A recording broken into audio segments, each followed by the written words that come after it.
देश के 5 राज्यों में हुए चुनाव के फैसले आ गए हैं। 4 राज्यों उत्तर प्रदेश, उत्तराखंड, मणिपुर और गोवा में भारतीय जनता पार्टी को बड़ी जीत मिली। भारतीय जनता पार्टी की जीत के इस जश्न से छत्तीसगढ़ भी अछूता नहीं है। उत्तर प्रदेश में प्रचंड बहुमत के साथ हुई योगी आदित्यनाथ की वापसी की खुशी रायपुर भी पहुंची और यहां भारतीय जनता पार्टी कार्यालय में ढोल नगाड़े बजाए गए। जीत की बधाई योगी आदित्यनाथ को छत्तीसगढ़ के पूर्व मुख्यमंत्री डॉक्टर रमन सिंह ने भी दी। डॉक्टर रमन सिंह ने फोन पर कहा, सर प्रणाम, डॉक्टर रमन बोल रहा हूँ। सर, आपने चमत्कार कर दिया।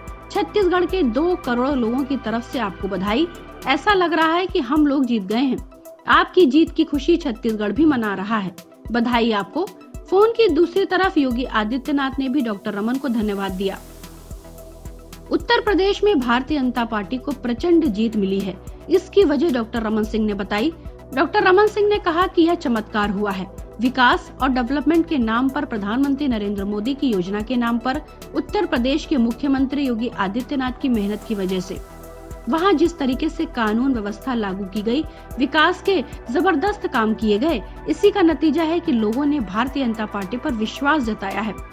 सिर्फ उत्तर प्रदेश ही नहीं, हम उत्तराखंड, मणिपुर और गोवा में भी सरकार बना रहे हैं।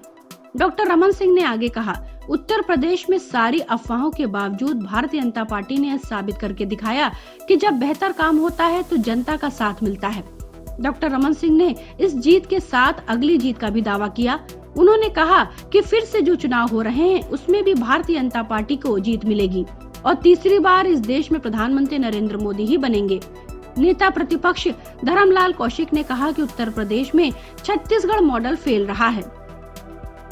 उत्तर प्रदेश में पूरी ताकत से चुनावी माहौल संभाल रही सरोज पांडे ने कहा, मैं भारतीय जनता पार्टी के कार्यकर्ताओं को बधाई दे रही हूं, जिन्होंने अथक प्रयास किए। हमारे पास करिश्माई व्यक्तित्व है, हमारे प्रधानमंत्री नरेंद्र मोदी। इनके आकर्षण और कामों की वजह से लोगों ने पुनः इन्हें चुना। जनता ने दोनों हाथों से आशीर्वाद दिया है। एक ईमानदार सरकार को चुना है, उत्तर प्रदेश के विकास को चुना है। वहीं उत्तर प्रदेश में प्रचंड बहुमत के साथ हुई योगी आदित्यनाथ की वापसी के बाद रायगढ़ की सड़कों पर कार्यकर्ता बुलडोजर लेकर निकल आए। पूर्व कलेक्टर और भारतीय जनता पार्टी नेता ओपी चौधरी ने कहा कि यह भारतीय जनता पार्टी के लिए बहुत ही गौरव की बात है कि उत्तर प्रदेश जैसे राज्य में दूसरी बार जीत होने जा रही है। वहीं 5 राज्यों के चुनाव में 4 राज्यों में भारतीय जनता पार्टी की जीत सामने आई है। वहीं जिला अध्यक्ष उमेश अग्रवाल ने कहा कि यह कांग्रेस के एजेंडे और भारतीय जनता पार्टी पर विश्वास की जीत है। Bureau report, public news. Uttar Pradesh में भारतीय जनता पार्टी एक बार फिर स्पष्ट बहुमत के साथ सरकार बनाने जा रही है। उत्तर प्रदेश में भारतीय जनता पार्टी की बम्पर जीत के साथ ही कई मिथ्य टूट गए। नोएडा से चुनाव हारने का जो मिथ्य था, योगी की जीत से वह भी टूट गया।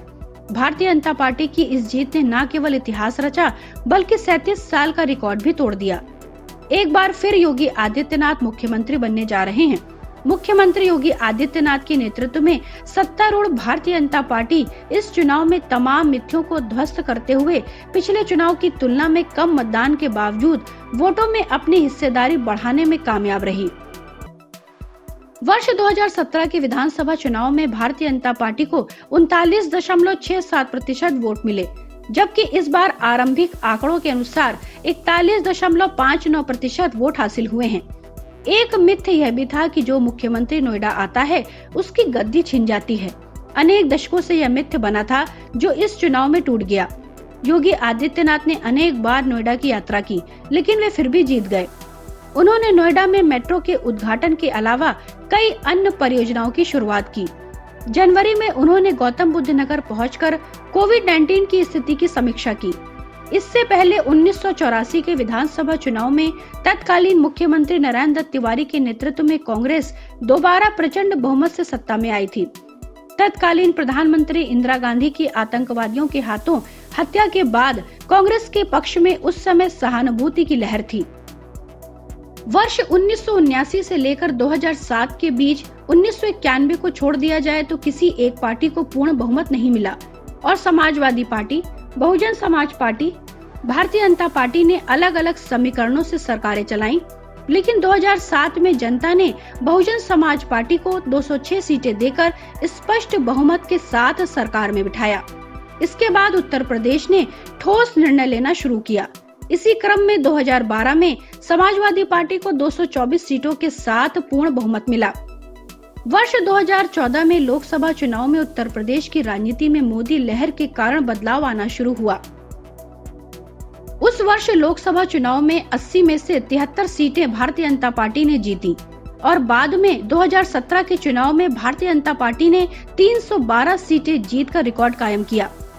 प्रधानमंत्री नरेंद्र मोदी और मुख्यमंत्री योगी आदित्यनाथ के रूप में एक ऐसे प्रभावशाली राजनीतिक जोड़ी के रूप में उभरे जिसने उत्तर प्रदेश में विकास और कानून व्यवस्था को एजेंडे के रूप में लिया और उसे जनता की अपेक्षाओं से जोड़कर बड़े काम शुरू किए।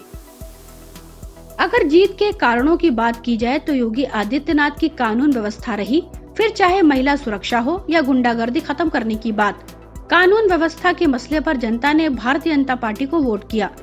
भ्रष्टाचार के प्रति जीरो टॉलरेंस की नीति और अपराधियों पर कड़ी कार्रवाई ने उनको एक बड़े वर्ग के बीच लोकप्रिय बना दिया।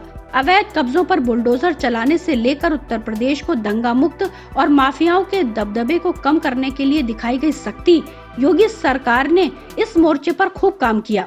इस कारण से लोग सुरक्षित महसूस करते हैं और इसका नतीजा जनता के वोटों से मिला है। Bureau report, public news. Chhattisgarh में नवा रायपुर विकास प्राधिकरण भवन के सामने पिछले 67 दिनों से चल रहे किसानों के आंदोलन का दौर अब छत्तीसगढ़ सरकार को डराने लगा है। नई राजधानी बनने से प्रभावित हुए 27 गांव के किसानों ने मंत्रालय तक मार्च की घोषणा की है। उनको रोकने के लिए नवा रायपुर की सड़कों पर दिल्ली किसान आंदोलन के दिनों जैसी बैरिकेडिंग की गई है। रायपुर कलेक्टर सौरभ कुमार ने मंत्रालय और आसपास के क्षेत्रों में धारा 144 घोषित कर दिया है।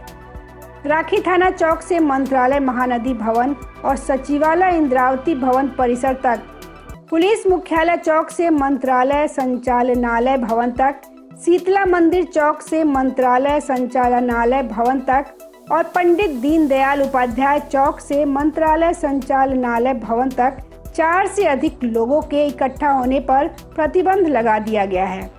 नवा रायपुर में कैपिटल कॉम्प्लेक्स की ओर जाने वाली सड़कों को बैरिकेड लगाकर रोक दिया गया है।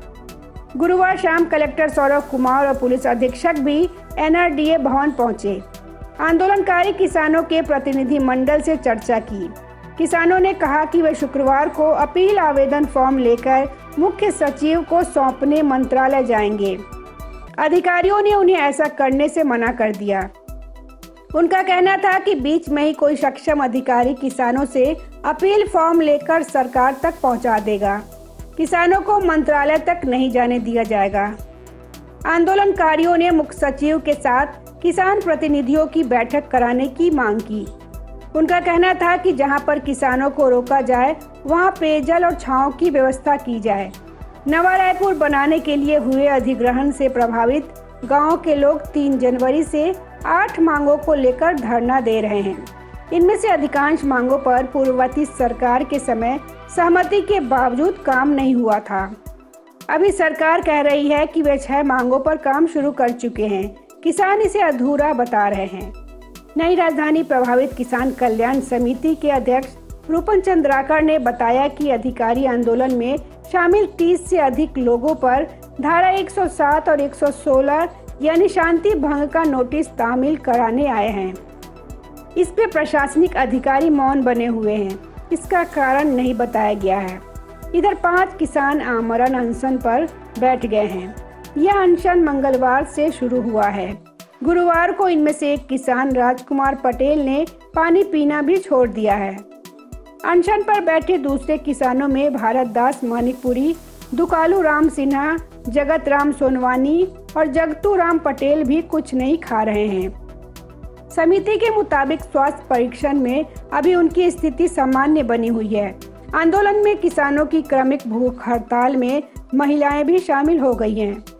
सरकार 2012 में 18 साल के रहे विवाहित व्यक्तियों को ही 1200 वर्ग फीट का पट्टा देने की बात की है, जबकि किसान संगठन 2022 की गणना पर 18 साल के प्रत्येक वयस्क को विवाहित हो या न हो 1200 वर्ग फीट विकसित भूखंड देने की मांग की है। Bureau report, public news.